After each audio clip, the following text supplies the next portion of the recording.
hindi na, wala nang trabaho yun. Wala nang trabaho yun.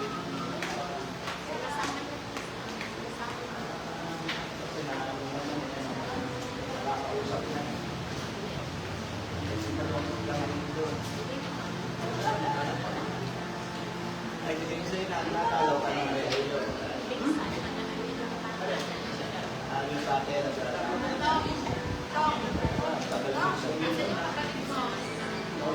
ano po? Yung, ano po, yung bunso po, mamayang gabi po. wala na pala Po? Pero yung kuya ko po kasama.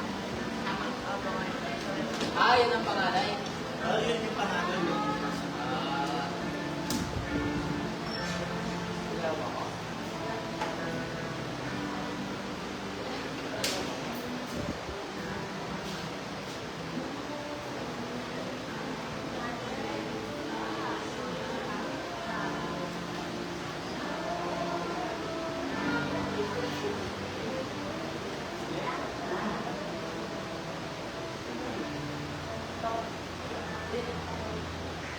Dito muna.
everyone.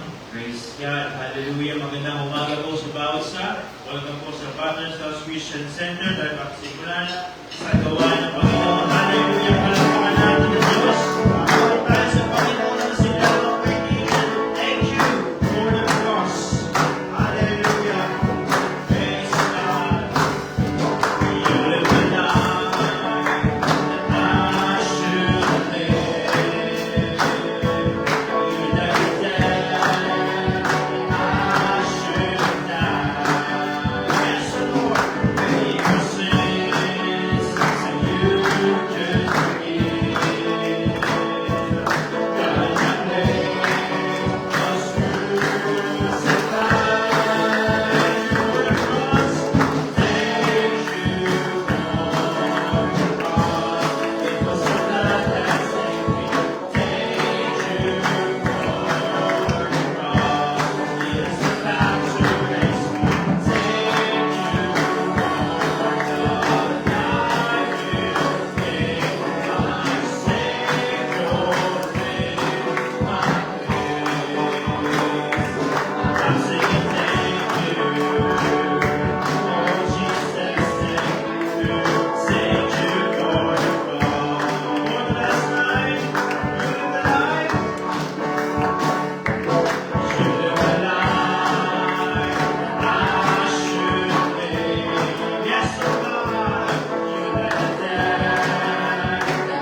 to the Lamb. Your name is the highest. Your name is the greatest. Your name stands above them all. Yes, God. All thrones and dominions, all powers and positions, your name stands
Praise God. Para sa ating announcement, ang ating worship schedule, meron po tayong panalangin araw-araw from Monday hanggang Sunday, morning prayer, morning devotion, 7 a.m. to 9 a.m. ng umaga, Sunday school, 9 a.m. Sunday morning worship, 10 a.m. Sunday evening worship, 6:30 p.m. at ating video service every Wednesday, 6:30 p.m. day ng gabi. Hallelujah. Panalangin din natin ang ating bansa, ating Pangulo, President Ferdinand Bongbong Marcos Jr. at ating mga government officials. Kasama natin ang magkaroon ng kaligtasan sa loob ng gobyerno, ang pagkakilala ng salita ng Panginoon, at dalangin natin maligtas sa mga namumuno sa pamalaan ng bansang Pilipinas. Pag-pray din natin ang Church Leadership International, Pastor Greg Michel, Pastor Jessica, Pastor Joe Campbell, at ang ating national leader, Pastor Dwight Esepina. Dalangin natin ang kalakasan, kasiglahan ng ating mga pastor, ating regional leaders, Pastor Frank Beneventura, Pastor Nal Bugdan, Pastor Ernie Alente, Pastor Charlie Perias, Pastor Yelizabeth, at sama din natin ang ating inang iglesia, Pastor Rico Herrera. Dalangin natin ang kalusugan ng ating mga pastor, kalakasan, at sama din natin pag-pray ang mga fellow Clarang Daughter Churches, Pastor Gerson Balbuena, Pastor Noel Torres, Pastor Richard Lizan, Pastor Vincent Soler, Pastor Marcio Villano, Pastor Bong Canyosa, Pastor June Leyte China, Pastor Samuel Paul, Brother Gibson, and Brother Romel, Pastor Melvin David, Pastor Joel Manchares, Pastor Jess Pancho, at Pastor Larry Dumaya. Sama din natin panalangin ng mga missionary churches all over the world, Abu Dhabi, Cambodia, Taiwan, Japan, Israel, ating mga kapatiran sa Vietnam, Pastor Dewey Dao, at sama natin sa Laos, Pastor Iti Paraneo, at panalangin din natin ng bayang Antipolo, Upper Antipolo, Pastor Luis Lucena, kanyang sambayan, spiritual breakthrough, financial breakthrough, salvation, deliverance, Saulaki, dalangin natin sa Pingusali, sa Lilote, at transportation vehicle, at panalangin sa Panginoon, at ang mga healing and prayer request, si April Garcia, Brother Nono Tatalo, Bonifacio San Pedro, Shirley San Pedro, Little Lourdes Santa Dulo, Pastor Tomping, at sama din natin panalangin, patuloy natin dalangin, hindi tayo ng kalakasan sa ating Panginoon, lakas ng loob, karunungan, dalangin natin masyaran, ating mga mahal sa buhay na hindi pa nakakilala sa Panginoon, at ang aming activities, discipleship, sa Mandaluyong, itong linggo, Revival Crusade, Upper Antipolo, October 4 to 5, may Sabado at Linggo Bible Study, street preaching, and every first and last day of the month. Hallelujah. At sa mga karagdagang mabalita, ang ating pastor ang nagugulan. Praise God. Bago tayo dumako sa panalangin na isa pa, taas muli namin ang pangalan Diyos. Purihin, palakpakan ng Panginoon. Praise the Lord. Hallelujah. Praise God. Thank you, Jesus. Holy, holy, holy.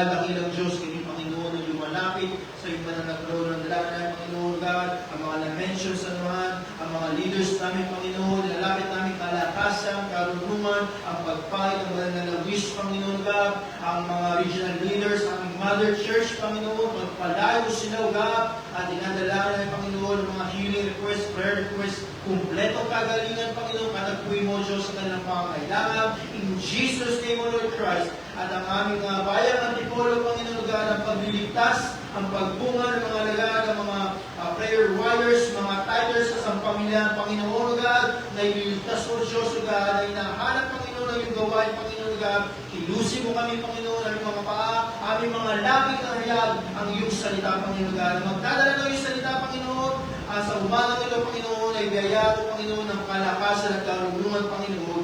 Mangusap ka, Panginoon, sa aming mga puso't isipan, God, at lalabas kami dala-dala yung biyaya at pagpapala sa pangalan ni Jesus. Amen. Hallelujah. Tayo magtanggap sa isa. Gawin na natin ang Panginoon. I've been delivered. Praise the Lord.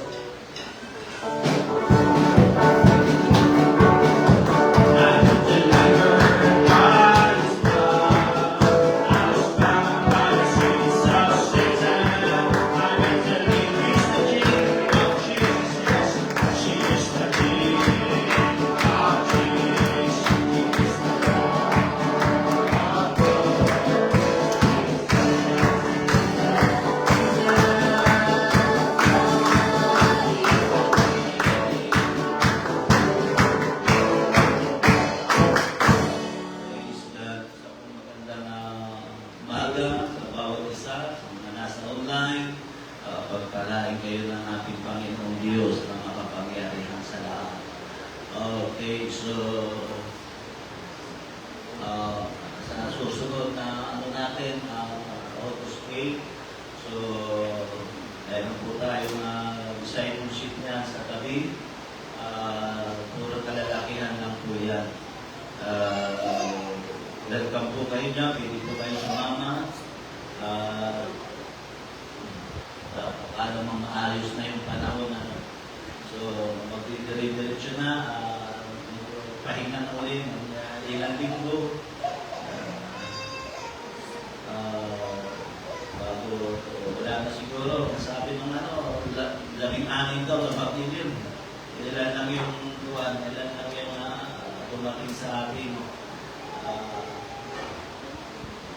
Ito naman at yun lang. Panalangin natin sa Panginoon Diyos. Malapit na dumating ng Panginoon at sinisira na ang ating daigdig, ating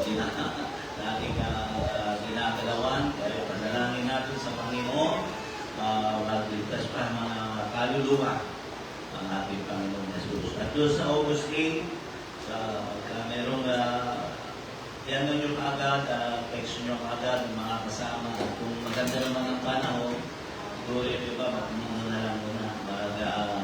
Gagamutol na lang muna. Kaya ni Daniel. Kaya, magpapul muna. Dalawa ni Dila. Pagka, talagang madami.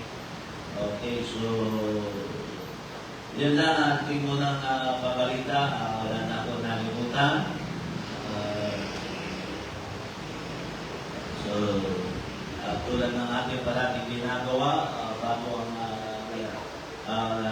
pinakamahalaga sa gawain ng Panginoon, tulad ng ating parating ginagawa, tayo ng pananalapit ay bahagi ito ng gawain ng ating Panginoong Jesus. Sa mga baguhan, mga bisita namin, hindi ito sa tulang, hindi ito para sa inyo mo, sa kasalukuyan, dahil una, hindi nyo kayo tunununwaan para mamaya maging malaking katamong ng sa inyo. Bakit ito natin ginagawa. Pero ginagawa namin ito dahil una, ito po ay gawain ng ating Panginoong Diyos. At ito po ay bahagi ng mga taong sumasampalataya sa ating Panginoong Diyos. Dahil ang gawain ng Panginoon ay sinusuportahan, hindi siya gagamit ng ibang lahi o ibang tao. Bagamat may mga pagkakataon talaga na mayroong kinikilos ang ating Panginoon, katulad ng mga nakarang na kabanggit ko, may mga karanasan ang ating mga pastor na mayroong katulad na si Pastor Frank, ang pangalan mo siya, no? Frankon, Pastor Frankon, na siya yung pawn shop sa tabi ng kanilang sa Makati ay nagbibigay at papadala sa kanila ng pananalapi. Binibigay ng pinakatulong nila, suporta nila sa gawain ng Panginoon. May pagkakataong gano'n, dahil gawain ito ng Diyos, ang Diyos ang naghihimala, pero ako sa buong buhay ko, hindi pa ako nakaranas ng gano'n. Pagkamat yung iba ay nakaranas ng gano'n. May pastor tayo sa Marinduque, pioneering sila. Biglang may pumasok ng malaking alimango. Sa kanila pumasok ng malaking alimango, sabi nila, soul, baka na ng tanghalian. Pumasok talaga, nakita ng alimango na pumasok. Nakaranas kami ng ganyan, mga lugar Batangas, hindi pa ni Gaysel noon, hindi pa napasok. Pagkatapos ng aming service, siyempre, may pumasok naman ako. Tinuro na ni Gaysel, may bulang na tayo. Hindi pa ni Gaysel doon. Kaya lang hindi ko yung nasabi ko, delikado yan, manok ng kapit-bahay yan. Parang nagpapahuli naman, ayaw lumabas, inubugaw mo na yan, paikot-ikot ako, naku, huwag mo akong konsulate, sabi ko sa manok na yun. Kaya lang, ang dami kasing manok ng kapit-bahay natin, kasabi ko manok ng kapit-bahay yan. Pero may mga pagkakataon talaga na nangyayari na gano'n. Wala ni Pastor Joe Campbell. Nabanggit ko lang ito noon. Kasala ko yan siya struggle, dahil pioneering siya. Dito lang alam ko sa Chandler, Arizona, kasi doon siya pastor sa ngayon. Na-epekto niya, meron siyang nakita na ando siya sa isang restaurant, nagkakapi siya doon. Meron siya napansin, meron nakatingin sa kanya. Kaya kinabahan siya, sabi niya, magpapakatulog kaya ako ngayon. Sabi niya, may dala siyang Bible, ang kasilid sa clutch bag, hawakan daw niya, ay ginaraw niya kahit pa paano, may pampukpuk. Nung tumayo at lumapit na nga sa direction niya, kinabahan daw siya, umupo daw sa harap niya, nagsalita yung lalaki. Ako po'y nanaginip at ang inyong kumitsura ang akin na panaginipan. At siya'y naginig, tinanong sa kanya ng sobre. At sa akin niya, nabuutos po ng Panginoon na ibigay ko sa iyo. Tiring na niya, nakita niya tumutuloy ng pera. Natapos umalis na yung lalaki. May pangyayaring ganun. Pero ako, sabi ko nga, umabot na ako ng 55, hindi pa ako nakaranas ng gano'n. Hindi pa ako nakaranas ng gano'n, pero sila may mga karanasan sila na gano'n. Minsan nangyayari yung gano'n sa bawat church natin. Meron pa nga tayo sa Los Baños lang yun.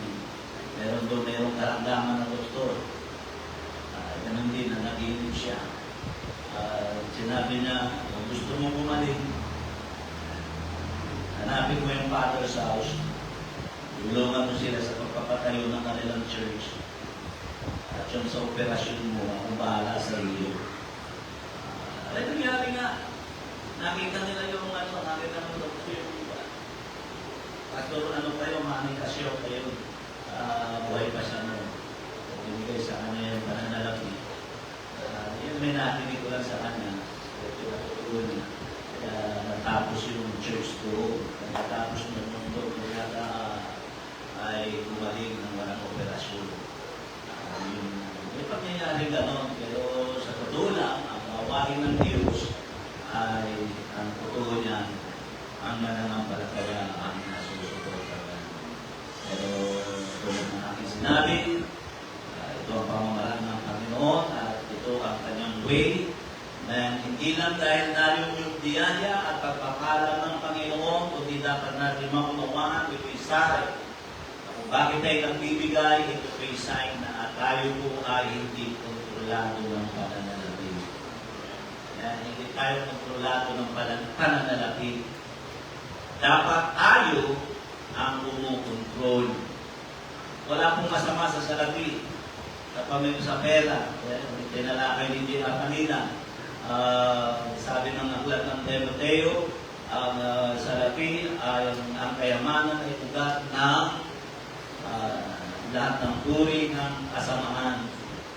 Pero hindi po masama ang pananalapi. Ang masama yung pagkari ng pananalapi.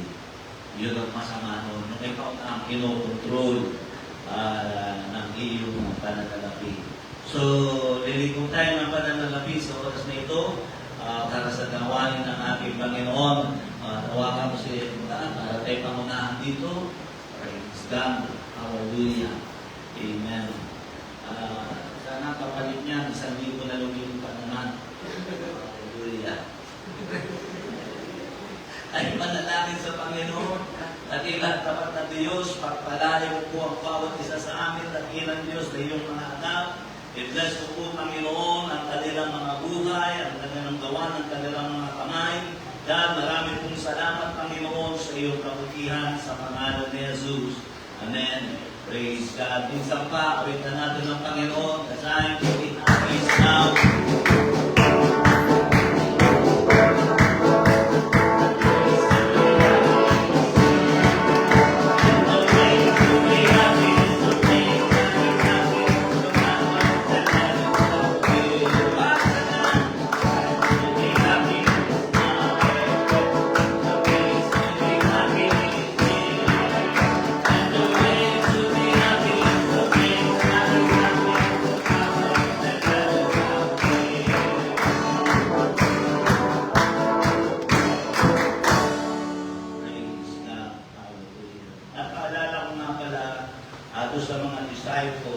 lalo na doon sa mga regular talaga na disciple talaga dito. Yung sobre nyo, huwag tayo mahilang, lagyan nyo ng pangalan. Lagyan nyo ng pangalan. O huwag kayong mahiya na dahil nyo nakikita ko dito lagi, nag-iisip pa kami ni Mama, sino kaya ito? Ay, sila ito yan. Mas maganda kasi yung nanoon na ipapanalangin kayo para lalo kayong pagpalain ng ating Panginoon Diyos na isama sa panalangin. At saka kasi, nakikilala namin kayo. Kasi darating ang panahon, gagamitin kayo ng Diyos. Hindi po kami propeta. Kaya kung nakikita nyo doon, kaya kami nakalagay dyan, nilagay yung pangalan eh. Kasi unang-una, sa mga bisita, sa mga dito yung sa mga parang kabuti na lilitaw, okay lang yun kahit hindi ano na. Sabihin doon sa talaga na seryoso disciple na kailangan ano yung doon. Ilagay mo, pera na lang sabi ko, pag may isang tao, isang beses lang tulisin pa eh. Walang problema doon. Unahin mo muna yung nagapatan mo sa church. Bakit? Bakit kailangan yun? Dahil una, yan ang kasihan ng katapatan ng Diyos. Kaya nga tayo ipakito ng pananalapi. Hindi ko kayo kilala. Pero pag ginagawa niya, makikita ko kung sino ka. Kaya pag mayroon, may pumunta dito, nagsabi sa akin, Pastor, okay ba yung si Gano? Ako makapagsabi mismo. Panalo ka dyan, parang tumama sa luto niya. Bakit napakatapat ng tao niya? Kahit sa pananalapi, kahit sa ano. Eh, anong po ang ibig ko sabihin? Stable daw ka. Eh, paano kung ayaw mo ipakilala? Ano, hindi totoo yun. Nakikita mo na ito, Panginoon. Nakikita mo na ito. Alam mo na ito, Panginoon. Hindi totoo yun. Kailangan yan mo. Ipakita mo sa ano. Hindi naman namin ilalagay dito eh. O, nag-donate mula sa lumilipat na 500. Yan lang. Hindi naman natin ilalagay dito yun. Hindi kami lang nakakaalam noon. Ako nyo ba yung ibig sabihin? Ilagay ninyo kay Mahiya. Kasi yun na. Ano yun? Tawagin kayo ng Panginoon. Maging pasto. Diba? Tapos alam namin, ito pwede ito ilagay sa pwede ilagay ito sa Sambuanga. Sagay sa inyo, Sambuanga ka ba yun? Pwede ilagay sa Sambuanga yun. Kahit napakalayo, ano yan, kilala ko yan, dahil nakapag yan. Kilala ko pagkatalo. Kasi ang pananalapi ko ay isa sa pinakamalagang sukatan.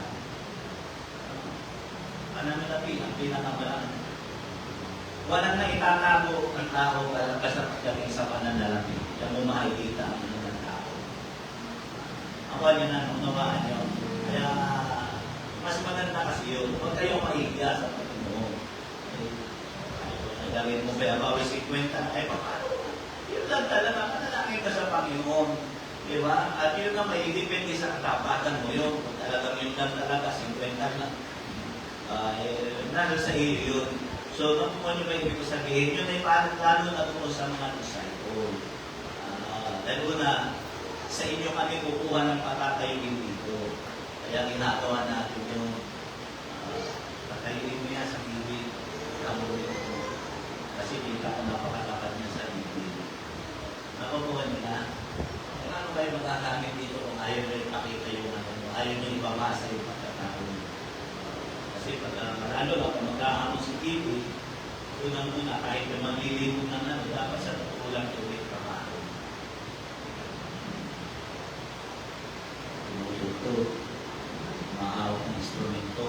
Dito sa church natin, priority dyan, dapat may trabaho. Lahat ng tumakay mo, supporter ng church. Yan ang totoo. Kaya doon naman sa mga natin, katulad din na gusto matuto dyan, ay hindi sila sakot daw sa kanya. Hindi sila ano. Pero pag talagang ikaw na mismo talaga yung mahawak niya, pwede pa naman, katulad nito, bata pa, sa walang trabaho, problema, ang malaga doon, tapat sa Panginoon. Pero yung mga matatagal na dapat, ay nawa niya na yun. So, yun lang, pero hindi naman ibig sabihin na hindi wala akong trabaho, hindi ako ang hawak niya. Nakawala ng tao na natin kami. Naniwala ka kayo. Wala tao lang income. May income yan. Lahat ng tao may income yan. Kahit na 10 piso meron mo. So, okay. So, wala na akong nalimutan at ay dala ko ngayon sa salita ng Panginoon. Stop.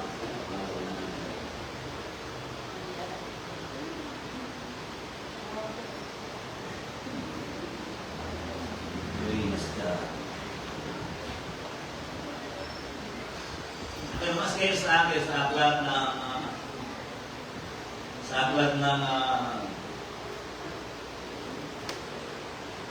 ng Luke chapter 1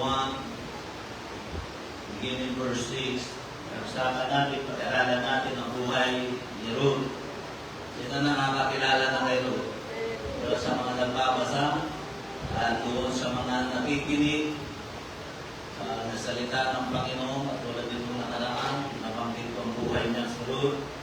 Kahit na paano siguro ay nagkakaroon kayo ng idea.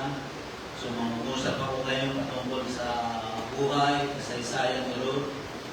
Luke chapter 1 verse 6. Ganito ang pagkakasabi ng salita ng Panginoon. Nabalitaan ni Noemi na ang kanyang bayan ay pinagkalooban ng Diyos ng masaganang angin, kaya tumanda sila ng kanyang mga manugang na umalis sa Moab. Naglakbay nga sila pabalik sa Huda, ngunit sa daay sinabi ni Noemi sa kanyang 2 manugang, umuwi na kayo sa dati ninyong tahanan at manirahan sa inyong mga nanay kung paanong naging mabuti kayo sa yumao at sa akin, naway maging mabuti rin sa inyo si Yahweh. Verse 9, 10, itulot nawa ni Yahweh na kayo'y makapag-asawang muli kasi nangamatay lahat yung asawa. Tiyanan nila si Noemi. Namatay ang asawa ni Noemi na si Elimelech sa Moab. Tapos namatay din yung anak niya na 2 lalaki. Kaya ito yung kausap ni Noemi, yung kanyang mga manugang. Tuloy natin, itulot nawa ni Yahweh na kayo makapag-asawang muli at magkaroon ng panibagong pamilya. At sila'y hinagka ni Noemi bilang pamamahala. Ngunit napaiyak ang mga manugang at sinabi sa kanya, hindi namin kayo iiwan, sasama kami sa inyong bayan. Ito lang nangyari na ang manugang at ang biyanan ay nagkasundo. Bira ko mangyari yan. Dahil kalimitan lagi magkalaban ng dalawang yan. Yung matinlos at saka ito magkasundo. Sumagot si Noemi, mga anak, huwag na kayong sumama sa akin, bumalik na kayo sa inyong mga magulang, hindi na po magkakaanak pa upang inyong mapangasawa. Umuwi na kayo, matanda na ako para mag-asawang muli, kahit na umasa ako makakapag-asawang muli, o kahit pa ngayong gabi ako mag-asawa at magkaanak, mahihintay ba ninyo silang lumaki? Alam ninyong ito hindi mangyayari, kaya mag-asawa na kayo ng iba. Pinabayaan ako ni Yahweh at hindi ko nais na madamay kayo sa aking kasawian. Pagkasabi nito'y lalo silang nag-iyakan at inagkan ni Orpa ang kanyang biyanan at nagpaalam na, ngunit nagpaiwan si Ruth. Sinabi ni Noemi kay Ruth, ang bilas mo'y nagbalik na sa kanyang bayan at sa kanyang mga Diyos. Umuwi ka na rin. At sumagot si Ruth, huwag ko ninyong hilingin, iwanan ko kayo. Hayaan na ninyo akong sumama sa inyo saan man kayo pumunta. Doon ako pupunta, kung saan kayo tumira, doon din ako titira. Ang inyong bayan, ang magiging aking bayan, ang inyong Diyos, ang magiging aking Diyos. Yung verse 17, yan po ang pinakamaganda, yan ang ginagamit sa kasalan. Till death do us part. Kung saan kayo mamamatay, doon ako mamamatay at doon din ako malilibing. Parusahan sana ako ni Yahweh ang pinakamabigat na parusa kung papayagan kong magkalayo tayo, maliban na lamang kung paghiwalayin tayo ng kamatayan. Nang matiyak ni Noemi na hindi talaga magpapago ang isip ni Ruth, sumama sa kanya, hindi na siya tumulol. Praise God. Tayo panandaliang manalangin, dakila tapat na Diyos, maraming pong salamat, Panginoon, sa iyong kabutihan at sa iyong biyaya. Pagpalaki mo po, Panginoon, ang iyong salita na ipinagkaloob mo sa iyong lingkod. Maraming pong salamat, Panginoon, sa iyong kabutihan o sa pangalan ni Jesus. Amen. Nais kong mangusap sa paksang how to choose amidst that love. Paano pumili sa gitna ng masamang kapalaran? Madaling pumili kapag nasa gitna ka ng kasaganaan. Pero paano ka pipili? Magpapasya kung ikaw ay nasa gitna ng masamang kapalaran. Si Noemi, nang siya ay magpasya, masagana ang buhay niya. Nang siya ay magpasya, ang nakikita ko kasi dito ng dahilan kung bakit marahil nangyari yung sa kanya. Masagana ang buhay nila sa Israel, sa Huda. Pero nung may oras ng tanaw ng kasaganaan nila, iniwan nila ang bayan ng Diyos pumunta sa bayan ng Moab. Hindi naman sinabi rito kung anong dahilan. Bakit sa oras ng kanilang kasaganaan, parang pinalikuran nila ang bayan ng Diyos. Kaya nagkaroon sila ng hindi magandang buhay doon sa Moab. Namatay ang kanyang asawang si Elimelech at namatay din ang dalawa niyang anak na lalaki. Yun yung tinataklo ng kasaysayan. Sa verse 21, Ruth chapter 1 verse 21, ang sabi nito, masagana ang buhay namin ni Elimelech nang umalis dito. Ngunit ibinalik ako ni Yahweh na walang anumang dala. Huwag na ninyo akong tawagin Noemi sapagkat ako'y binigyan ng makapangyarihang Diyos ng matinding kasawian sa buhay. Nung bumalik sila doon sa Huda, sa Jerusalem, yun ang sagot niya sa mga tao dahil binabati siya ng mga tao. Iba dito si Noemi. Ano na nangyari sa iyo? Yan sinabi niya, masagana ang buhay namin ni Elimelech nang umalis dito. Ngunit ibinalik ako ni Yahweh na walang anumang dala. Kaya ang tao, kapag nasa gitna ng hindi magandang katayuan, wala siyang nakikita maganda. Diba sabi niya, umalis kami ng sagana, pinabalik kami ng walang dala. Hindi niya nakita na kaanakin ng dala-dala niya. Laking pagkapala sa katauhan doon. Hindi pa niya nakikita yun. Hindi niya nakikita na mapapago ang buhay niya dahil lamang kay Ruth. Kaya yun ang makikita natin dito. Sino naman na siya'y magpasya kung bumili ng buhay niya, siya'y nasa masamang kapalaran. Kaya gusto kong bigyan ng pasin dito yung buhay ni Ruth. Si Noemi na magpasya siya nasa kasaganaan, nagpasya siyang lumayo sa bayan ng Diyos. Lumayo sa church. Kaya nangyari, bumalik siya ng bigo. Pero itong si Ruth, ang sabi rito, nagpasya siya na masama ang kanyang kapalaran dahil namatay ang kanyang asawa. Pero nakita natin, ipinakita niya kung gaano ang pagmamahal niya sa kanyang indo. Diba? Sinabi niya, kung kinukuha yung mga sinasabi sa kasal, till death do us part. Maliban ang kamatayan, ang paghiwalay sa iyo at sa akin. Di ba pag pinagsusumpa, yung karamihan ng ginagamit. So, una, na nais kong bigyan ng pansin dito, pinili ni Ruth si Noemi. Mas pinili ni Ruth si Noemi. Pero buti na nagpulan niya ang kanyang pananampalataya bilang Levita. Ang pagsamba kay Simos o kay Simos. Diyos-Diyosan yun. Tinalikuran niya ang lahi niya, tinalikuran niya ang bayan niya. Yun ang sabi rito, dahil pinili niya si Ruth o si Noemi. Pinili ni Ruth. Sa Hebreo, ang Noemi ay nangangahulugan na kahaya-aya. Yun ang ibig sabihin nun. O kahalihanin na. Kaya nga yung sabi ni Noemi, mababasa niyo yan sa personal niyo na pagbabasa, huwag niyo na akong tawagin Noemi. Tawagin niyo akong Mara. Yung Mara kasi papalit-palita. Kaya doon yung kinuha yung pangalan siguro ng Mara Clara. Kaya ang inaapi si Mara. Ayan. Pinili ni Ruth ang mabuhay na kasama si Noemi. May kinalaman niyo sa tinatawag na pananampalataya.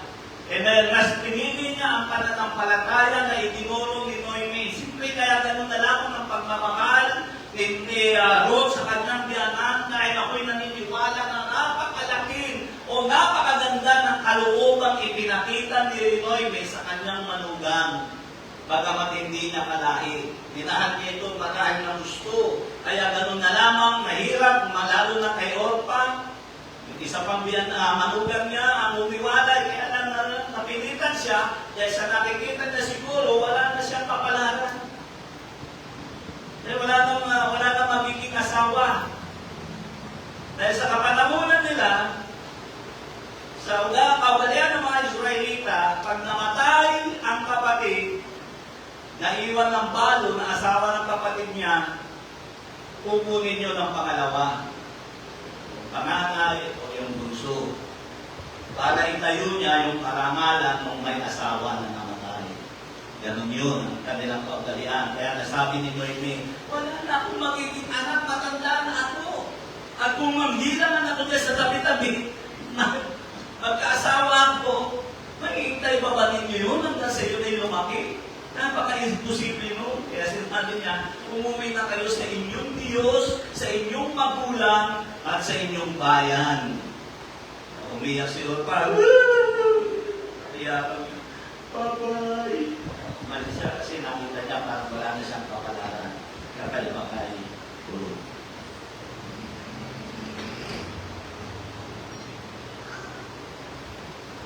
Pero gusto ko kung makita natin ano ang simbolo ni Noemi. May simbolo po si Noemi. Kaya una, nais kong makita namin sa katauhan ni Noemi, na kay Noemi ang tamang pananampalataya. Taglay niya ito bagamat hindi naging maganda ang kanyang buhay sa Moab na bayan ni Ruth. Pero hindi natin maikakaila, si Noemi ay sumisimbolo sa Diyos. Dahil nasa kanya ang pagkakilala sa Panginoon, nasa kanya ang pag-aaral ng Diyos, at nasa kanya ang pananampalataya. Kaya si Noemi parang lumalabas na sumisimbolo siya sa church. Yan ang makikita natin dito. At sinampalatayanan nyo ni Ruth. Kaya nasabi ko sa inyo, ang pananampalataya ay napakahalaga sa buhay ng isang tao. Tinuruan marahil nga ni Noemi si Ruth ng pananampalataya sa Diyos. Kaya siya ay nanindigan ng gano'n. Alam niyo, sa totoo lang, sa nakikita ko sa Bible, ang lahat ng kalaban ng bansang Israel, tulad niya ng Iraq, yan ang lahi ni Abraham, ng Ismailita, ng Amalekita, anak ni Ismael. Saudi Arabia, anak ni Ismael. Yan ay anak din ni Abraham. Iisa lahi pinanggalingan nila kay Abraham. Ang Edom, yun yung malimit kalaban nila, Edomites, yan ay anak ni Esau, kapatid ni Jacob. Ito naman Moab, si Ruth, anak siya nino. Anak na Syria.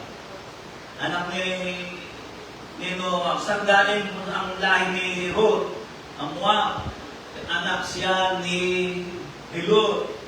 At saka ang mga Amonita. Lahat yan. Yan yung lahat na kumakalaban sa kanila. Iisang dugo nila. Pero bakit nakikita natin dito? Pinapapatay sila ng Diyos. Alam mo kaya? Dahil sa kanilang kaibang pananampalataya, sumasamba sila sa Diyos-Diyosan. Namumuhi ang Diyos ang Diyos sa mga Diyos-Diyosan, mga ribulto. Kaya nakita ko rito, mas matimbang ang pananampalataya kaysa sa dugo. Kahit pa sabihin mong kamag-anakan mo yan, kung ibang uri ang pananampalataya mo, itinuturi yan ng Panginoon na kalaban. Pero dito po, yung unang taong ko ito, ang unang tumatalo sa akin, babae, dalamitang babae. Dalamihin ni Silverio. Lolo ni Lorraine. Sa araw, lagi ang tapat nung dumadalo sa araw na wala, pinuntahan ko doon sa bahay. Sabi nung lang, Ama, huwag mo nang uluhin, may pananampalataya na kami nakikapagdagdag ng ibutulungan. Hindi na tumalo yung babae, ang kadwiran nga na ayaw na magulang. Pero dito kay Ruth, itinakwil niya ang magulang niya dahil sa kanyang pananampalataya. Hindi ko sinasabing itakwil niyo ang magulang niyo. Ibigin niyo, ipanalangin niyo sa Panginoon na tao hindi sumasampalataya. Pero huwag nating kalilimutan. Totoo yung ano yung kasabihan? Blood is thicker than water. Sa Panginoon hindi ganun. Faith is thicker than blood. Yun na pinapakita rito. Pangalawa, sino yung medyo wala ng asawa at anak, pero hindi ibig sabihin nun, ang Diyos ay nawala sa kanya o humiwalay sa kanya. Kasama pa rin niya ang Diyos. Siya ay simbolo pa rin ng pananampalataya at pagtitiwala sa Panginoon. Pangatlo, si Noemi at si Ruth ay hindi pwedeng maghiwalay dahil yun ang kalooban ng Diyos. Kaya si Noemi ay simbolo talaga ng church. May mga bagay dito sa ibabaw ng mundo na hindi pwede talagang maghiwalay. Na kapag naghiwalay, both side, walang kapalaran. Yan ang ipinapakita rito. Kung pinili ni Ruth ang kanyang bayan, ang kanyang sambahayan, wala siyang kapalaran. Tingnan mo si Orpah, hindi na nabasa. Hindi na nabanggit kung saan siya naroon. Wala siyang kapalaran. Kung umiwalay siya kay Noemi. Ngayon, si Noemi naman, kung wala si Ruth, hindi rin siya pagpapalain. Hindi rin siya lalago. Ako ano? Kaya dito sa daigdig na na ating pinalalagyan, may mga bagay dito na hindi pwedeng pag-iwalayin. Tulad ng pulpen o lapis at saka eraser. Hindi mo pwede pag-iwalayin yun. Di ba? Yung gunting at saka yung gasaan. Napakahirap gamitin ng gunting kapag napakapurol. Di ba? At ano pa? Ang mananampalataya at saka ito. Sino naniniwala ron? Yun ang nakikita ko dito. Si Noemi at si Ruth ay hindi pwedeng maghiwalay dahil iyon ang kalooban ng Diyos. Kaya ito nagpapakita na sumisimbolo ito ng maraming bagay kung nga sa church. May mga bagay na ang tao kung gusto mo ipag-usapan in future o pagpapala, hindi ka po pwedeng magkaroon ng kapalaran ng hiwalay ka kay Noemi. Hiwalay ka sa church. Pangalawa, yung future, mga simbolong binabangin ko rito. Walang kapalaran si Ruth kung wala si Noemi. Yun dapat natin maunawaan. Tingnan niyo yung sinabi sa chapter 2, verse 10. Nagpatira pa si Ruth. Ito yung nagpatira pa si Ruth sa harapan ni Boaz. Si Boaz, dito na nga yung kapalaran nitong si Ruth. Siya yung pinakamayaman sa lugar na yaon. Nagpatira pa siya sa paanan ni Ruth, ni Boaz, sapagkat sinabi ni Boaz, huwag kang mamulot sa ibang lupain, dito ka lang sa akin mamulot at pag ikay natuto, pumunta ka doon sa aking inuman at uminom ka pag mamaya pagkain namin, sumakay ka sa aming pagkain. Kaya sabi dito si Ruth, kaya sabi dito nagpatira pa siya. Pansinin natin. Chapter 2, verse 10, nagpatira pa si Ruth bilang pagbibigay galang at nagtanong, ako po ay isang dayuhan. Bakit po napakabuti ninyo sa akin? Verse 11, sumagot si Boaz, napalitaan mo ang lahat ng ginawa mo sa iyong biyanan mula nang mamatay ang iyong asawa. Alam ko rin iniwan mo ang iyong mga magulang at sariling bayan upang matirahan sa isang lugar na wala kang kakilala. Pagpalain ka naman ni Yahweh dahil sa iyong ginawa. Nagtimpalang kanawan ni Yahweh, ang Diyos ng Israel, sapagkat sa kanya ka lumapit at nagtipupo. Ibig sabihin, ano ibig sabihin nito? Nagkaroon siya ng future, naging siya magkaroon siya ng tawag dito, karisma sa mga taga-Israel dahil sa kanyang pagpili sa kanilang Diyos at kay Noemi. Dahil sa pagmamahal niya kay Noemi. Ano yung nasabi nito? Pinili mo ang ikaw ay magpakupok kaysa pumalita sa iyong magulang at sa iyong sambayan. Diba? May kinalaman yung pananampalataya. Ibig sabihin na palitaan, kumalat doon sa buong Israel ang ginawa niyang pagpapasya. Tinalikuran niya ang kanyang bayan, ang kanyang magulang, at ang kanyang Diyos. Kahit man dito, at may mga tao talagang maging tapat dito, mas pinili ang gawain ng Diyos. Lalakapin natin. Si Chacha, kaya narito yan. Pinapili ko yan. Lalayas na yung kanyang gwapong tatay. Sabi ko sa kanya, kapag sumama ka dyan sa ama mo, 50-50 ang future mo. Pero kapag inibig mo ang gawain ng Diyos, pinahal mo ang church, at iwala ka sa Panginoon, tutulungan kita.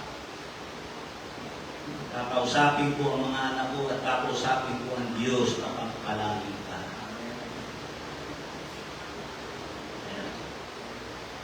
Yan na si Chacha.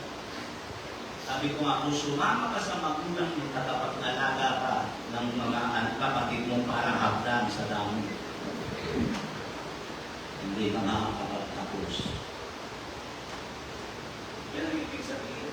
Kaya si Ruth, minahal ng mga Israelita. Minahal siya ni Boaz. Pangatlo, hindi maipapakita ni Ruth ang kanyang pananampalataya kung wala si Noemi. Amen po ba? Hindi talaga na maipapakita tulad natin dito. Hindi natin maipapakita ang pagkilala sa Diyos, ang pagmamahal sa Diyos kung wala ang church. Kung wala si Noemi, hindi mababago ang kapalaran ni Ruth. Ganon din tayo kung wala ang church.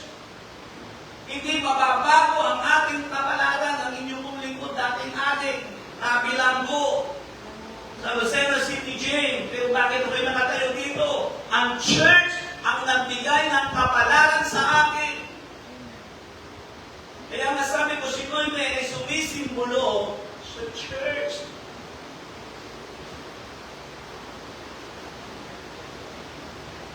Kaya sa panahon na hindi maganda ang takbo ng buhay mo, sino ang pipiliin mo? O kaya ano ang gagawin mo? Ako'y naniniwala na si Noemi ang nagturo nga kay Ruth ng tamang pananampalataya at ang pananampalataya ang dahilan kung bakit gumawa ng mabuti sunod kay Noemi. Ang tao po ay gumagawa ng mabuti dahil sa pananampalataya. Diba? Ang ninakita ka lumilipad na 500. Diba? Kaya bakit kung gusto mong gumawa ng mabuti? Dahil may pananampalataya ka. Kung wala kang pananampalataya, diretso sa tindahan yung 2 stick na. Diba? Ako na hindi ko sabihin. Nangyari din sa akin yan. Gumawa ako ng ban. Nasa unahan ako, pagbaba kong gano'n, napatungo ako, may lumulutang na malaking kumpul na nilibugin. Napapasanan ng tubig din ang tubig. Hindi na. 9,000 yata, 10,000. Ha? Dinex ko si Mama, anong ginagawa mo? Wala, dito. Eh, alam mo kinagising, maligo ka, mabihis kayo, at tayo lalabas. Bakit? Nakabugot ako ng teta. Sige, naliligo na eh. Sabi ko eh, may nakita akong babae. Ipumulong tanong sa akin. Iinom pa ko sa akin niya, kasi nawawala. Usap ko nga. Miss, hindi ka ba nawawala ng pera? Hindi na sa nawawala yung inito mo.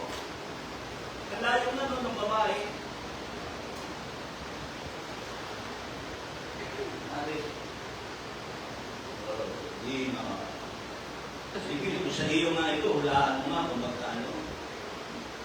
Nabanggit niya kung magkano. Anong denomination ng pera? Kung bumili buhay. Sabi ko sa kanya. You know, may mga nakatingin na sa eskwela. Sabi ko, sabi mo ang babae ng kami, bubo. Ako na ibig sabihin, kaya bago gumawa ng mabuti ang tao, kailangan muna may pananampalataya. Kaya hindi pwede maligtas ang tao sa pamamagitan ng paggawa ng mabuti. Dahil ang paggawa ng mabuti, ang pundasyon niya ay pananampalataya. Kaya gumawa ng mabuti si Ruth sa kanyang biyanan dahil mayroon siyang pananampalataya dahil tinuruan siya ng kanyang biyanan. Pero lumalabas kung anong itinanim siya mong aanihin. So, ano itinanim mo siya mong aanihin? Kaya hindi masama na ang church ay mag-ani sa mga membro dahil dito tayo nagtatani. Ano po ano yung ibig ko sabihin? Pangalawa, na nais kong bigyan ng pansin, pinili ni Ruth na magsalita ng mabuti sa pakinig ng Diyos at magpanakaw ng pa sa Diyos. Yun ang pangalawang ginawa niya. Sa oras na siya nasa kagipitan at masamang kapalaran, nanumpa siya sa pandinig ng Diyos. Anong sabi niya? Anong sinabi niya? Sumpain ng Diyos maliban na lamang ang kamatayan na maghiwalay sa iyo at sa akin. Ang iyong Diyos ay aking magiging Diyos. Ang bayan mo ay magiging bayan ko. Hindi siya nagsabi, ay siguro nga, mami, it's ko nila. Siguro dapat na umuwi na ako dahil may kakambal ng pamalasan. Hindi siya nagsalita ng negative. Kapag hindi sabihin, kaya dapat natin maunawaan sa panahon ng pag-ipitan na hindi magandang buhay, dapat ang lumalabas sa bibig natin ay mga bagay na magaganda. Si Noemi, nagsalita siya bilang tao, nagsalita siya bilang tao na. Ano sabi niya? Umalis ako ng Juda o ng Jerusalem na sakana, bumalik ako ng walang dala. Yun nga kasi ang paningin ng tao dumadaan sa hindi magandang kapalaran, hindi niya nakikita. May dala siya. Ang nawala sa kanya, material na bagay, pero ang pangako ng Diyos, ang Diyos kailanman hindi humihiwalay sa kanya. Yun ang dapat niya, hindi niya nakita. Meron siyang dala eh. Dala niya si Ruth. At si Ruth, nag-ahon siya sa kanya sa hindi magandang kapalaran. Pero ang nakita ko rito kay Ruth, wala siya nakita na masama sa Diyos. Hindi. Kaya hindi siya nagsasalita ng masama. Pagpus na ng pasya. Ganito ba ang ating buhay kapag nasa mga hindi magandang takbo ng sitwasyon ng buhay natin? Kaya ba rin natin magsalita ng ganyan? Kaya ba natin mahalin ang church? Kahit anong masamang kapalaran, kaya ba natin alagaan ang church tulad ng ginawa ni Ruth? Inalagaan niya ang matandang si Noemi. Dahil si Noemi ang sumisimbolo ng katauhan ng Diyos. Kaya tandaan natin, mahalaga ang mga bagay na lumalabas sa bibig ng tao, yan ay pinapakinggan ng Diyos. Nariyan ang kapalaran ng tao. Proverbs chapter 18 verse 21, ang buhay at kamatayan ay nasa dila na nasalalay. Makikinabang ng bunga nito ang dito'y nagmamahal. Maganda. Mas maganda ito kasi ang mababaw na sa King James Version. Ang buhay at kamatayan ay sa dila na kasalalay. Proverbs 18:21. Makikinabang ng bunga nito ang dito'y nagmamahal. Kaya huwag mong laki magsasalita ng negative. Huwag kang magkano. Ang ba naman kung bigasan ito, laki na lang walang laman. Magsasalita ng gano'n. Verse 20, Proverbs 18:20, ano man sabihin ng tao ay kanyang pananagutan. Ayon sa kanyang salita, siya'y gagantimpalaan. Yan. Yan ang dapat natin maunawaan. Proverbs 18:20 at 21, magkapanod yan, panunod yan. Ano mang sabihin ng tao ay kanyang pananagutan. Kaya ang buhay natin, kung ano lumalabas sa bibig natin, yan ang buhay mo. Kung ano lang ay lumalabas sa bibig mo, yan ang kayari sa buhay mo. Wala pong malas. Wala pong malas. Sa totoo lang. Hindi ako naniniwala na. Kapag matama ang ating ginagawa, sasamahan tayo ng ating Panginoon. Alam nyo, may mga bagay kasi minsan na hindi maganda na nangyayari sa atin. Hindi naman lahat ng bagay, katulad sa amin, hindi lahat ng bagay na nangyayari sa amin ay maganda. Pero hindi pa. Kaya lang kaibahan sa amin. Kitang-kita namin ng Panginoon Diyos. Yung naibinta ko kay na Johanna ng motor, yun yung ang dapit niya na rin. Nakabawa ako ng ngipin. Sinigil ko siguro nasa 15,000. Pumunta kami doon, pick up kami ng doon sa delay ko sa Taytay. Mumutol kami ni Mama. Nakatungo akong gano'n kasi nasisilaw ako sa may nasa unahan ko. Ay, pag-iwi kong gano'n, ay, ito pala. Eh, yung pag-preno kong gano'n, napigit ko palang gano'n, eh, naglaban yung preno, tsaka yung ano, yun ang pangit sa ano eh, sa mga matik eh. Sumugdap doon sa ano, tanggal yung ano ng kwan eh. Ay, yung bumper ng bando sa ano, ay ang may-ari pa pa rin ng Cora. Tanggal yung ano, tapos kita ko basag yung ilaw ng aking ano. Eh, hindi na original yung ano, basag ng bayad na kasi sinasabi ko eh. Binili ko yun. Sabi ko, kaya pala kung nakagawa ng ngipin, ito nangyayari. Kita mo hindi magsanggol ka agad ang Diyos. Kung tutusin, pwede ko naman di pagawa yun. Kaya pinangipin ko, kaya ano ko, okay lang yun. Ay, hindi ako mang gano'n. Sabi ko, pangit.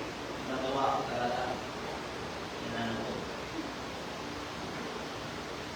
Nakagin ko sabihin, may andun agad yung provision ng Diyos. Si Jacob, nasa kasaan, kaya hanggang ngayon, nasa kasaan siya. Pero nung nasa kasaan siya, wala kami dito sa Diyos. Kasi may medical card yung sa company nila sa namin. So, nakuha niyo ibig sabihin, may nangyayari din sa amin hindi maganda. Pero andun agad yung provision ng Panginoon, kaya hindi maganda. Kaya iba talaga ang lingkod sa Panginoon. Katulad nito, mayroong hindi maganda nangyari kay Noemi, pero andoon, mayroon siyang root. Mayroong root na nagmahal sa kanya. At sa pambagay dito, na nakita ko dito, ang Diyos ay nagpapahalaga sa panunumpa ng isang tao. Huwag mo nalilimutan yan. Hindi lang ang lumalabas sa bibig mo ang pinakikinggan ng Panginoon, kundi maging ang mga panunumpa na binibitawan mo sa iyo. Hindi ang mga bagay na binibitawan mo dito sa pagpunod mo, pinakikinggan ng Diyos yan. Alam mo ba ang panata sa Diyos, ang mga bagay na lumalabas sa bibig ng Diyos ay napakahalaga sa Diyos. May pangyayari sa Israelita, mga Amoreyo. Itong Amoreyo na ito, sila yung tao doon sa Kanaan. Nang sinasabog ito ni Josue, itong mga Amoreyo na ito, isa sa parte ng mga Amoreyo, ay mga Gibeonita sila, ay nagpunwari sila yung malayong lugar, at ginawa nila, nagsuot sila ng damit na butas-butas, yung sapatos nila, tinalitan nila ng swetas na butas, tapos may pagkain sila, nagdala sila ng pagkain na inaamam para sabihin na sila galing sa malayong paglalakbay. At pumunta sila kay Josue at sinabi niya, pwede ba nalaman namin na ang Diyos ay sumasa inyo? Pwede ba kami makipamayan kasama ninyo? Sabi ni Josue, tadarito yata kayo eh. Pero sabi ni hindi, itong katunayan, kinapin namin, mainit pa yan, umuusok pa yan, ang amin nila to. Matalinong Gibeonita. Kaya ano sabi ng Gibeonita? Nung Gibeonita, manumpa ka sa pangalan ng Panginoon na hindi mo kami gagalangin. Nanumpa si Josue. pagdaraan ng ilang araw na balitaan ka, nagawin mismo sa lugar na ito. Kaya ano sabi ni Joshua? Hindi natin magagalaw ang mga tao niyan, hindi natin mapupuksayan dahil sa ating panunumpa. Pinagagalang ng Diyos ang panunumpa ng tao. Kahit ginamit sa pandaraya, yun ang makikita ko. Kaya pagdating ditong si Saul, ang naghari, yung mga Gibeonita na yun, pinuksan na lahat. Pinatay na lahat. Binaliwalan nila yung sumpaan ni Josue at saka ng Gibeonita. Ano ang nangyari? Sinalo ng Israel. Tinanong ni David, anong dahilan? Inihayag ng Panginoon. Ang tagal ng panahon na nakalipas.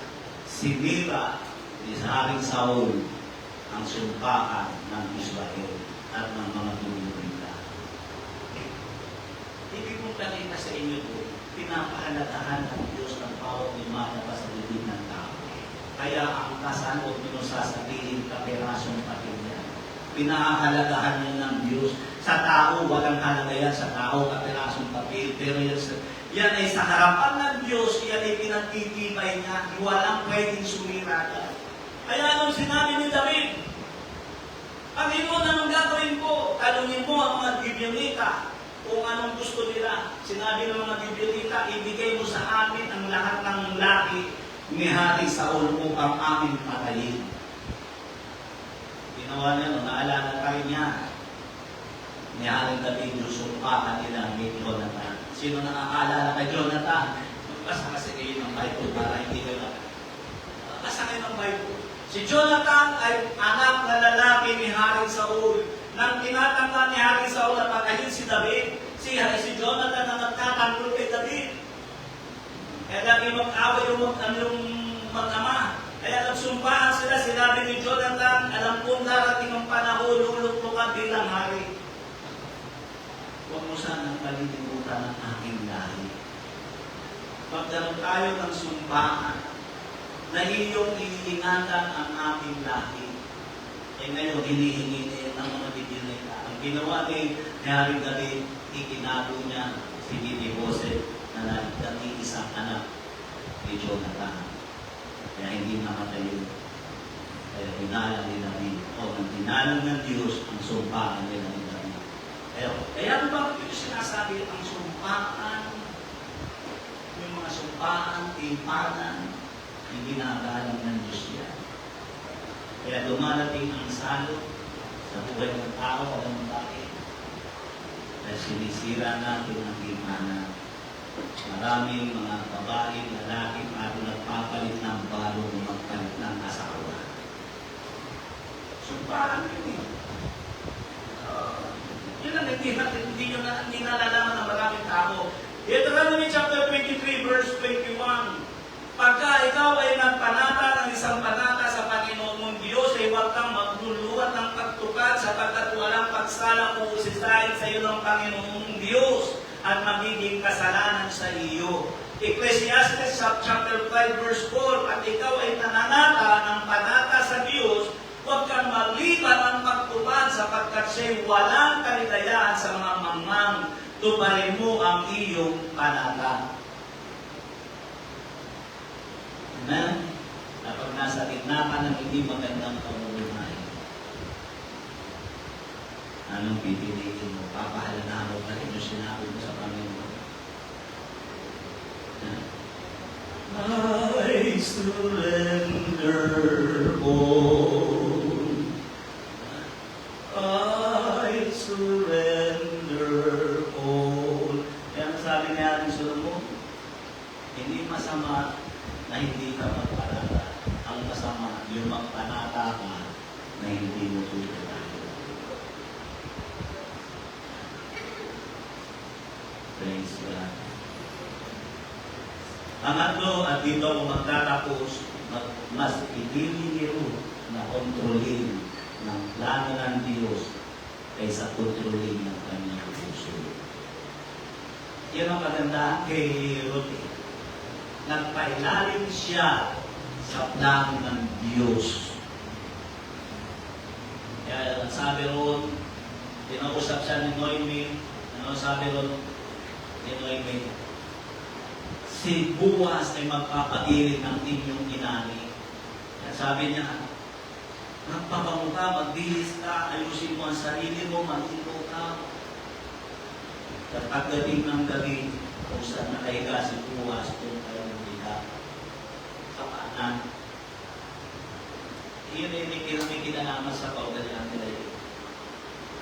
Ay ibig sabihin yun, ayun na, hinihingi ni Ruth na itangon ang dangal na hindi na ituloy ng kanyang kalahi na asawa nito. Kaya magising si Boaz, sino ba? Ako po si Ruth, natatamuha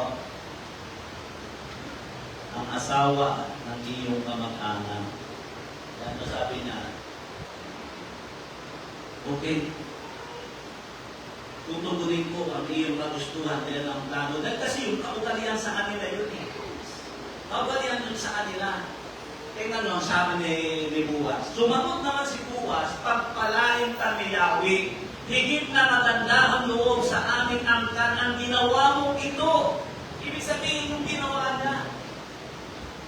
Yung kaugalian nila, na pag namatay ang isang lalaki, kailangan itayo ng kamag-anak ang naiwan na asawa ng kanilang kamag-anak. Mahalagang kaugalian mo sa kanila, kaya sinabi ni Boaz, pagpalain ka nawa. Ibig sabihin, kalooban ng Diyos yun, yun ang plano ng Diyos, yun ang disenyo ng Diyos. Kasi natin na, ituloy pa natin. Sumagot naman si Boaz, pagpalain ka ni Yahweh, higit na magandang loob sa aming angkan ang ginawa mong ito kaysa sa ginawa mo sa iyong biyanan. Hindi ka naghanap ng isang lalaking bata. Bata pa na maaaring mayaman kung mahirap. Ibig sabihin, hindi mo sinunod ang kagustuhan ng puso mo. Marahil si Boaz, marahil may edad na. At si Ruth, baka sakaling siguro, baka mga 25 years old lang. Kaya sinabi na hindi mo pinairan ang iyong sariling kaluluwan, kundi nagpailalim ka sa plano ng Diyos. Yan ang dapat natin makita ito. Mas pinili ni Ruth na kontrolin ng plano ng Diyos kaysa kontrolin ng kanyang gusto. Pag tayo nasa gitna ng hindi magandang kapalaran, sino kumukontrol sa iyo? Salita ng Diyos, kalooban ng Diyos, plano ng Diyos, yung tinitip mo mag-gusto mo.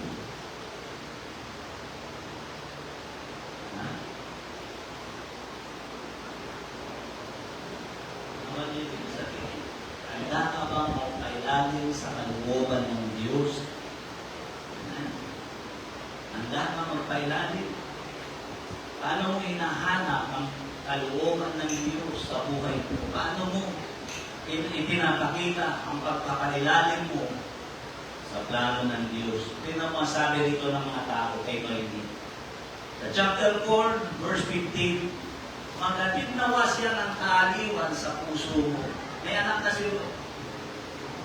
Pinasal yung dalawa ni Boaz. Maghatid nawa siya ng kaaliwan sa puso mo at mag-alaga sa iyong pagtanda. Ang mapagmahal mong manugang na nagsilang sa bata ay higit isa sa 7 lalaki. May daw isa sa isang 7 anak na lalaki. Ang tao pala na napapasakot sa kalooban ng Diyos times 7. Ang value. Ang taong nagpapasakop sa kalooban ng Diyos times 7. Ilan yung nawala kay Noemi? 3 na. Hindi niya nakita. Ang sabi niya, bumalik ako ng walang dala. Hindi niya nakita kung sino si Ruth na dala-dala niya. Tulad na sinabi ko, ang nawala sa kanya ay asawa niya at anak, pero hindi nawala sa kanya ang plano ng Diyos sa buhay niya. Kaya kung hindi namatay yung anak niya doon, hindi mapapangasawa ni Ruth si Boaz. At kung hindi na pangasawa ni Ruth si Boaz, hindi maisisilang si Obed At kung hindi naisilang si Ruben, hindi isisilang si Jesse. Si Jesse, ang tatay ni Haring David. At si David, ang ninuno ni Jesus. Paano? Kung walang Ruth, kung walang Noemi, walang Bisaya. Ay, ibig ko sabihin, kaya doon lumalabas yung sinabi ng Romans chapter 8 verse 28, ang lahat ng bagay ay nagkakalakit-lakit sa ikabubuti ng mga nagsisiibig sa Kanya. Ano ba ng Diyos? At siya naman talaga may kagagawa mo. Sa kaya siya umalis at kung saan. So ito pa minsan pa nais ko sabihin sa inyo. Walang taong nasa ilalim ng sumpa. Ang lahat ng sumisira ng hindi magandang kapalaran ng tao ay pananampalataya. Yun ang inyong kalimutan. Ano ang hindi kayang sirain ng pananampalataya? Nabasa ko na sa inyo si Ruth, ang layo ni Ruth, itinakwil, hindi pwedeng pumasok sa bahay ng Diyos. Pero dahil sa pananampalataya niya, inalagaan niya ang kanyang kuyanan. Inalagaan niya kung ano ang mayroon kay Noemi. Yun ang Diyos, ang salita ng Diyos at ang pananampalataya. Iyon natin ang ating mga ulo. Nangusap ako sa isang simple kayo na pag-uusap. Paano mo haharapin ang mga hindi magandang kapalaran sa iyong buhay? Una, piliin mo si Noemi. Ibig sabihin, piliin mo ang church. Manungka ka sa church. Pangalawa, piliin mo huwag kang magsalita ng hindi maganda sa pakilig ng Diyos. Kundi manungka ka na paglilingkuran mo ang aking Panginoon. At pangatlo, piliin mo magpakontrol sa plano ng Diyos, hindi huwag yung magpakontrol ka sa iyong puso. Dahil ang tao, kapag nasa hindi magandang kalakayan sa buhay, ang kumukontrol sa kanya ay ang puso. Gagawin niya ang lahat. Lalayo. Gagawin niya ang lahat.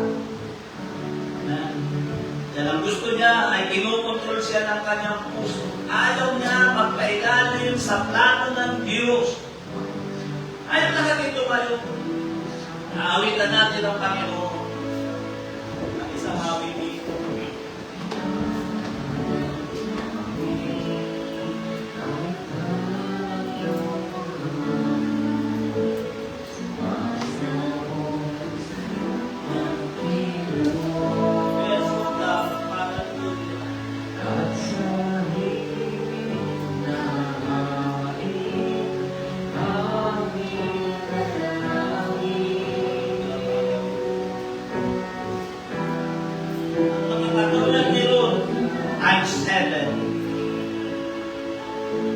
Times 7 sa kanila, pitong beses.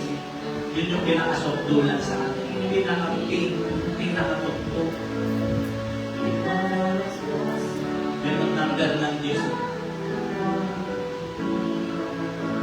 Ano ang value natin para sa ating pamilya? Ano ang dadalhin natin sa pamilya natin? Pagpapala o gastusin? Ano ang dadalhin natin sa ating pamilya? Anong gawin natin sa ating sampayan? Makatutong beses pa tayong pagpapala. Mangyayari sa buhay mo yan. Kung magkakaroon ka ng pananampalataya sa Diyos, pipiliin mo ang pinagkagalingan ng pananampalataya. Aalagaan mo ang pinanggagalingan ng pananampalataya. Tulad ni Ruth, inalagaan niya si Noemi. Ito ang dapat natin gawin. Makikita mo, magiging magkaroon ka ng isang salita. Kung ano yung pinipitawan mo ang labi mo, huwag mo yan tatalikuran. Dahil ang Diyos ay kalaban ng mga taong sumisira sa mga tipan. Dahil nandito kayo, sa oras na ito, habang may hiling ng isang aminin, magkakasakali ako, hindi ka ba nakakakilala sa Panginoon? Hindi mo pa natatanggap ang Panginoon bilang Panginoon at tagapagligtas ng iyong buhay. Praise God. Ayayahan ka na ng isang panalangin. Bisita ka lang. Hindi naman yung bigat dito. Mananalangin tayo ang pagkakaw sa Panginoon. Ang panalangin ito para sa iyo. Natatanggapin mo niya ako. Hindi isang religion. Natatanggapin mo si Jesus. Si Jesus na namatay sa imago ng Diyos. Praise God. Okay, habang mayroon tumatanggapin mo, magkakasakali ako na mayroon din sa online. Hindi mo pa natatanggap ang ating Panginoon. Bilang Panginoon na nakaligtas ng iyong buhay. Gusto mo na magkaroon ng mabuting kamalala. Ang magtama sa iyo, mga pangungusap na ito. Ang unang-unang dapat mong gawin, tanggapin mo sa Jesus. Kaya sumabay ka sa panalangin ito, ulitin mo. Dalangin na lang ka rin. Dakilang Diyos, inaamin ko po, ako'y nakulang at nabuhay, nakiwalay sa iyo. Pero sa oras na ito, inaamin ko ang lahat ng aking pagkakamali at nagpasya po ako, Panginoon. Ikaw ay aking sampalatayan. Tanggapin kita bilang aking Panginoon at tagapagligtas ng aking buhay. At dahil dito, binubuksan ko ang aking puso, inaanyaya kita na pumasok at maghali sa aking buhay. Isulat mo rin ang aking pangalan sa aklat ng buhay upang sa iyong maling pagkabalik, nakasama mo ako o sa buhay na walang hanggan. Maraming salamat, Panginoon. Sa pangalan ni Jesus. Amen. Praise God. Praise God. Hallelujah. Amen. Sa oras na ito, bubuksan ko ang altar. Hindi ka mo nagpag-usap sa Panginoon. Ano ba ang kakayuhan mo sa buhay? Ano ba ang kalagayan mo? Pwede nang mabago. Depende sa binitawan mong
Thank you, Jesus. Thank you, Lord of God. Hallelujah.